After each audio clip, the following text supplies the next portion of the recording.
যাক, ফালতু কথা বলার টাইম নেই। ওঠেন, পিছনে বসেন, কাঁধে হাত দিতে পারেন, এখানে দিতে পারেন, জড়াই ধরতে পারেন। ওঠেন। শোনেন, তার আর দরকার নেই।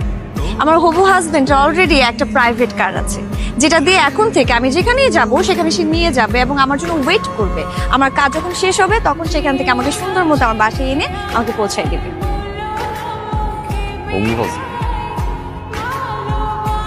এই জিনিস কবে হলো? এত কাল, মানে অনেক আগে থেকে আমাদের মধ্যে কথাবার্তা হচ্ছিল। আমাকে তারা পছন্দ করেছে এবং আমিও পছন্দ করেছি। শুধুমাত্র এখন বিয়ের তারিখটা বাকি, আর সব কথা। তো এই জিনিস নেওয়ার জন্য রাজি হলো কে, তুমি বলো। শুনেন, আমার হবু হাজবেন্ড রিফ্লেক্স কোম্পানির সিইও, বুঝছেন? ঠিক আছে, যান তাহলে আপনার